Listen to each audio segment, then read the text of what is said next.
Dans l'agglo havraise, on connaît tous la raffinerie de Normandie. Il faudrait être aveugle, sourd ou privé de l'odorat pour ne pas savoir que depuis 1924, ici, on raffine le pétrole. C'est simple, c'est la plus grosse raffinerie de France. Elle s'étend sur 360 hectares pour fabriquer près de 200 produits de consommation courante. Essence, gazole, fioul, kérosène, huile, bitume. Alors bien sûr, il faut entretenir et vérifier régulièrement les infrastructures du site. Cela oblige à arrêter certaines unités, le temps d'effectuer toutes les opérations de maintenance et de modernisation nécessaires. L'arrêt le plus important depuis 40 ans a débuté en septembre 2011. Imaginez une petite ville de 2700 habitants entièrement mobilisée pendant plusieurs mois pour nettoyer, réparer, remplacer et construire de nouveaux bâtiments. 5 métiers en tension et essentiels à la réussite des grands arrêts ont ainsi été détectés sur le territoire normand. Échafaudeur, tuyauteur, monteur, soudeur et calorifugeur. Pour pallier la pénurie de cette main-d'œuvre qualifiée en accompagnant et formant les demandeurs d'emploi de la région, la charte Total Emploi Local a été imaginée et mise en place dès 2009. Après avoir répertorié et quantifié les besoins en compétences humaines, la raffinerie s'est appuyée sur le savoir-faire des organismes d'emploi, d'insertion et de formation de la région. Une antenne Total Emploi Local a même été installée au cœur de la raffinerie. Ça fait 6 mois que le Pôle emploi a délocalisé une antenne sur le site de la raffinerie. Vous avez mis en place des formations, mais il y a également des postes pourvus ou à pourvoir. Est-ce que vous pouvez nous parler de ce dispositif ?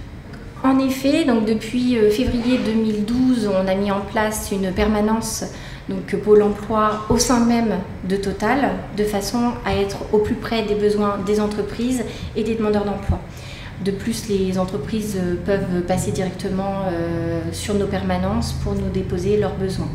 On a à peu près 200 offres d'emploi, un peu plus même de 200 offres d'emploi qui ont été déposées avec à peu près la moitié déjà pourvues. En sachant que nous avons la continuité du chantier qui va nous amener à avoir d'autres offres d'emploi à recevoir et également d'autres demandeurs d'emploi à proposer. À ce jour, 850 demandeurs d'emploi ont trouvé ou retrouvé une activité professionnelle grâce à la mobilisation de tous et à l'adhésion au principe de la démarche des entreprises intervenantes sur les chantiers. C'est le cas de Guillaume Poisson, qui a vécu ce dispositif comme un vrai tremplin pour sa carrière professionnelle. Pouvez-vous nous parler de ce que vous faisiez avant de rejoindre le dispositif Total Emploi Local ? Juste avant, je faisais de l'intérim en soudure, en tuyauterie bien sûr, dans le métier lequel j'ai été formé, ce qui m'a permis de beaucoup évoluer dans le métier de soudure, avec des personnes vraiment de métier, qui m'ont appris pas mal de techniques de soudure pour pouvoir vraiment être compétent dans mon métier. Ensuite, j'ai eu la chance que la Maison de l'Emploi m'appelle pour pouvoir faire un contrat de professionnalisation en entreprise. Et moi, ça m'a vraiment plu au départ, car je me suis dit que j'allais pouvoir avoir une embauche et que j'allais pouvoir assurer l'avenir pour ma famille et moi. Donc, on comprend que vous ressentez vraiment de la fierté pour ce métier très technique et très précis. Tout à fait, car j'ai toujours vu mon grand-père exercer ce métier-là. Il m'en a toujours parlé depuis toujours. Même quand j'étais plus jeune, je l'ai toujours vu travailler dans le garage avec des postes à souder, des meules, du carbone, de l'inox. Et ça m'a toujours attiré. Je me suis toujours beaucoup posé de questions sur ce métier en fait. C'était la bonne occasion de pouvoir faire voir à mon grand-père que je pouvais y arriver dans ce domaine-là vraiment, qu'il soit fier de moi. Et je me suis dit pour l'avenir que j'aimerais beaucoup pouvoir devenir formateur pour pouvoir aider les plus jeunes en fait. À apprendre à avoir un métier sûr pour qu'ils puissent avoir un avenir comme j'ai pu le faire. En fait. Bakhti Rao, lui, a d'abord travaillé comme agent de sécurité pendant 5 ans, avant une période de chômage de 6 mois. Et donc j'ai pas arrêté de faire des démarches au niveau de la NPE pour pouvoir faire une reconversion professionnelle. Et j'ai été contacté du jour au lendemain pour pouvoir passer une séance de recrutement pour faire de l'échafaudage. Donc j'y suis allé, ensuite j'ai été recruté par Kieffer. J'ai pu faire ma formation échafaudage et depuis je suis chez Kieffer. Et donc, pourriez-vous nous expliquer comment se sont passés les entretiens, le recrutement pour trouver une personne comme M. Rao ? Écoutez, donc effectivement, notre client Total nous a informé de ce dispositif. On l'a trouvé assez intéressant parce qu'on a justement du mal à recruter de la main d'œuvre. Et puis, on avait une trentaine de personnes à recevoir. Donc, on a pris l'option de présenter clairement les points importants de l'entreprise, que ce soit le respect des règles, de la sécurité des horaires, de façon à pas non plus les prendre au piège et qu'ils soient d'entrée de jeu confrontés aux situations qui, par rapport à leur vie quotidienne, notamment dans une situation où on n'est pas sur le marché du travail, de se dire oh là ça va me changer, est-ce que je suis capable ou non. Comme quoi le recrutement n'est pas une science exacte. Sur les 3 personnes parmi lesquelles dont faisait partie M. Rao, il y a une personne qu'on pensait que ça allait très très bien se passer, peut-être même celui des 3 par rapport aux entretiens qu'on sentait plus facilement remis dans le marché du travail, et du jour au lendemain il a abandonné.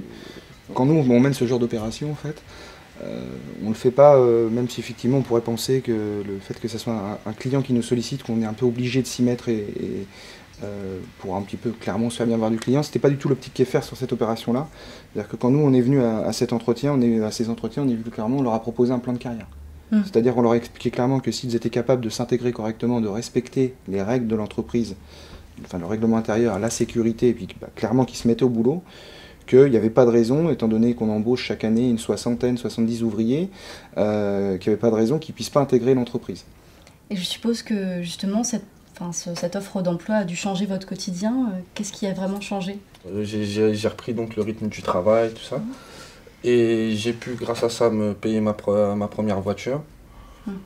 Et donc voilà, j'espère pouvoir avoir des perspectives d'avenir, pouvoir m'orienter par rapport à ça. Les investissements de Total au Havre depuis 2009, c'est 1 milliard d'euros investis, soit l'équivalent de 12 stades Océane ou de 3 tramways. Mais c'est aussi 4 millions d'heures de travail, notamment pour les entreprises havraises. Ces chiffres donnent le vertige, non? Alors nous, bien sûr, on s'est demandé pourquoi, dans un contexte de raffinage aussi difficile, Total avait fait le pari d'investir autant sur le site de Gonfreville-Lorcher. C'est avant tout pour adapter la raffinerie au marché des carburants, puisqu'aujourd'hui on sait qu'on importe 30% de gazole pour satisfaire ce marché. Donc notre projet consiste à produire plus de gazole et à faire moins d'essence, puisque l'essence est produite en trop grande quantité aujourd'hui en France. Parallèlement, dans ce projet, nous allons diminuer l'émission de gaz à effet de serre, puisque les émissions de CO2 seront réduites de 25% par rapport à ce qu'émettait la raffinerie au préalable. Mais on espère aussi que par la suite, notre projet puisse perdurer, puisse être poursuivi pour les projets futurs de la région, de 2013 à 2015. Puisque en 2013, il y aura un ensemble de petits projets au niveau de la région, et à partir de 2014-2015, il y aura le grand projet des éoliennes, et ce qu'on souhaite, c'est que notre démarche puisse servir à toutes ces entreprises, et entre autres, que les personnes qui ont été embauchées aujourd'hui en CDD ou en CDI continuent à avoir un travail dans la région. Moins d'émissions de gaz à effet de serre, des chantiers éoliens à venir.